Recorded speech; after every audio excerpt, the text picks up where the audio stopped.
Ողջույն։ Ցանկացած ինքնիշխան պետությունում ընտրությունները բացառապես երկրի քաղաքացիների ներքին գործն են։ Մեզ մոտ իշխանության քարոզարշավը անում են օտար մայրաքաղաքներում։ Պաշտոնապես 2 օրից կսկսվի նախընտրական քարոզարշավը, բայց Նիկոլի օգտին քարոզչությունը վաղուց են սկսել։ Հայաստանում վերջին 2 օրերի եվրոպական գագաթնաժողովները ևս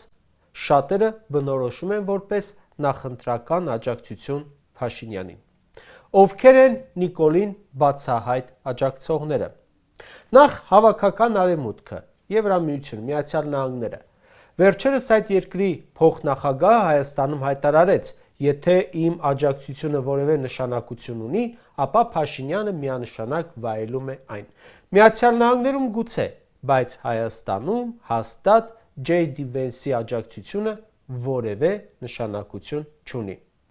Հունգարիայում էլ Օրբանին էր աջակցում։ Տեսանք ինչ եղավ։ Եվրամիությունը Փաշինյանին տրամադրում է դիվանագիտական եւ PR հսկայական ռեսուրս։ Միլիոնավոր դոլարները, որ տվել են իբրև հիբրիդային սպառնալիքների դեմ պայքարի համար, բազմաթիվ հկներով, սորոսական եւ USAID-ի փակված կառույցների ու անձանց վերակենդանացումով հենց կարծում եմ Նիկոլին աջակցելու համար են։ Եվրոպական դիվանագիտության ղեկավար Կալասն ասում է,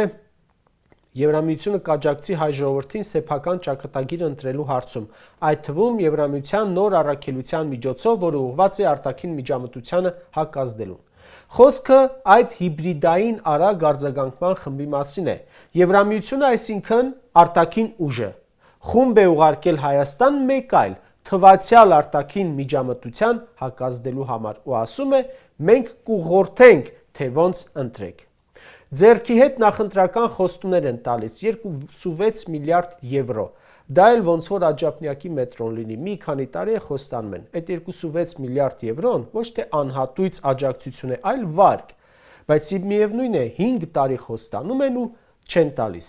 Խոստանում են ինչ-որ ներդրումներ, Հայաստանը մոտեցնեն Եվրամիությանը, ոչ թե ընդունեն Եվրամիություն, այլ մոտեցնել։ Հիմա էլ է մոտիկ։ Լեհաստանի վարչապետ Տուսկն էլ իր կողմից է աջակցում ամեն անգամ կամերա տեսնելիս Նիկոլի սրտիկից անելով։ Եվրոպական խորհրդի նախագահ Անտոնիո Կոշտան որպես Նիկոլին աջակցություն համարում է գագաթնաժողովը Երևանում անցկացնելը։ Բարեբախտաբար թվարկածիցս եւ ոչ ոք Հայաստանում քվե բերող հեղինակություն չունի։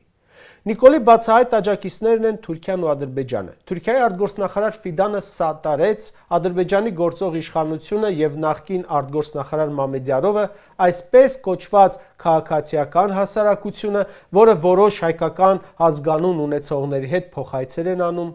նրանք բոլորը սատարում են։ Ինչ եք կարծում։ Ինչ ռեակցիա կցուցաբերի ընտրատեղամաս գնացող քաղաքացին, երբ կարդում է թշնամական Ադրբեջանի պաշտոնյաների ելույթները, թե Քոչարյանին ու Սամվել Կարապետյանին հայ ժողովուրդը դեմ է, ընտրելու են Նիկոլին։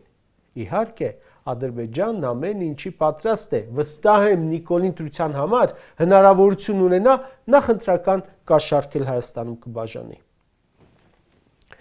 Իրականում ես լրիվ հասկանում եմ արտաքին եւ թշնամական երկրների մոտիվացիան Նիկոլին աջակցելիս։ ԱՄՆ-ի համար Փաշինյանը այն գործիքն է, որի միջոցով Իրանի քթի տակ ունենում է ուղիղ ներկայացում։ Փաշինյանը Եվրամիության համար այն կատարյալ գործիքն է, որի միջոցով նրանք լուծում են իրենց գլխավոր խնդիրը դուրս մղել Ռուսաստանին Հարավային Կովկասից։ Թուրքիան ու Ադրբեջանը ստանում են ամեն ինչ ցեղասպանության ժխտումից, Արարատի ուրացումից մինչև տարածքներ եւ ադրբեջանցիներով Հայաստանի բնակեցում։ Նրանք բոլորը տեսնում են, որ իրենց աջակցությունը վայելող տեխնացուն երկրի ներսում չունի բավարար վստահության քվե եւ ուրեմն անցնում են արդեն բացահայտ աջակցության եւ բոլոր խաղաքարտերը նետում են դաշտ։ Ժողովուրդ ջան, անկեղծ խոսենք։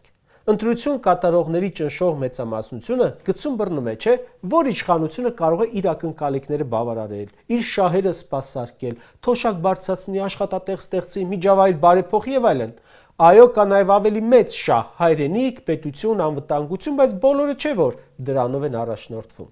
Հիմա նույնը Եվրամիությունն էլ, ԱՄՆ-ն էլ, Թուրքիան էլ իրենց անձնական շահի համար են ուզում այդ ընտրությունը։ Այլապես կասեին, ոչինչ, ով էլ ընտրվի Հայաստանում, կշարունակենք մեր քաղաքականությունը։ Ներսում չունենալով դրսից է աջակցություն ակնկալում այս իշխանությունը։ Ու հենց դա է վկայում, որ եթե Նիկոլը ընտրվի, լինել է ոչ թե հայ ժողովրդի վարչապետը, դարձյալ չի լինելու այդպիսին, այլ լինելու է Թուրքիայի, Ադրբեջանի, Մակրոնի, Թրամփի ու Հայաստանը ընթանալու է նրանց թելադրած պարտադրանքով գերության մեջ, ինչպես հիմա է։ Ահա սրանք են ֆինանսավորում Փաշինյանի քարոզարշավը, հեռացող ղեկավարի հետ գագաթնաժողով անելով։ Նրանք են, որ հայ ժողովրդի դեմ հիբրիդային պատերազմ են վարում։ Եթե քո երկրի իշխանությունը կախված է դրսի ուժերից, քո երկիրը դադարում է գոյություն ունենալ որպես անկախ պետություն։ Կրկնում եմ, ես հասկանում եմ Նիկոլին սատարող դրսի ուժերի մոտիվացիան։ Ես միայն չեմ հասկանում այն հայերի մոտիվացիան, որոնք պարգևավճար, բարձր աշխատավարձ ստացող ՔՊԱ-կան չեն, Հայաստանի այս կործանում նվաստացումից չեն օգտվում, բայց քվեարկում են նրա օգտին։ Այն նրանց չեմ հասկանում բոլորովին։ Արարատ Միրզոյանն ասում է, վերջին տարիներին մեր երկրի առջև ծառացած մարտահրավերներն ու դժվարությունները շատ պետությունների կհասցնեին կաթվածի եւ փլուզման եզրին։ Իսկ մեզ ուր են հասցրել։ Մենք վերջին 5 տարվա մեջ արդեն երկրորդ անգամ գնում ենք ընտրության ու երկուսն էլ Հայաստանը փրկելու կամ կործանելու մասին են։ Ինչ եք կարծում։ Արտաքին միջամտությունը օգնում է Փաշինյանին ընտրություններում։ Կարճաժամկետ PR-ի տեսանկյունից գուցե, կասի աշխարհը ինձ հետ է։ Ընտրողը կույր չէ։ Մարդիկ տեսնում են, որ արևմտյան մեշոկներով փողերի մի մասը ոնց եկել է, այնպես էլ հետ է գնում։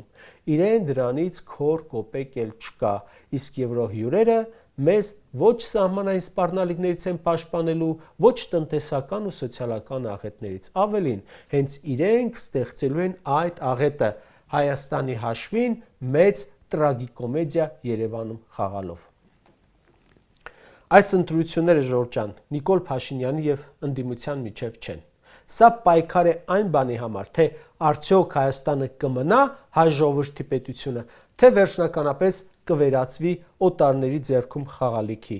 որը կարելի է քանդել ու այլևս չհավաքել։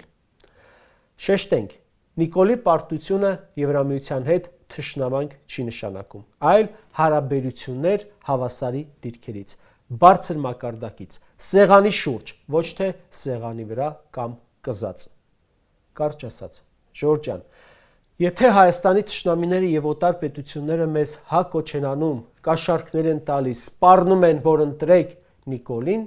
դա հենց կարևոր ապացույցն է, թե ինչու պետք է չընտրել հենց նրան։ Ինչպիսի աջակցություն էլ նա ստանա դրսից մեկ է, Հայաստանի ճակատագիրը որոշելու է հայ ժողովուրդը, Հայաստանում ապրող Հայաստանի Հանրապետության քաղաքացին։ Այսօր Երևանում հայտնված թուրք բանագնաց Սերդար Քլչը ասում է, Հայաստանում իրեն զգում է ինչպես տանը։ Այս ընտրությունները նրա մասին են, որ մեր թշնամին իմանա իր տեղը, չափը, դիստանցիան ու Հայաստանում տանտեր չդառնա։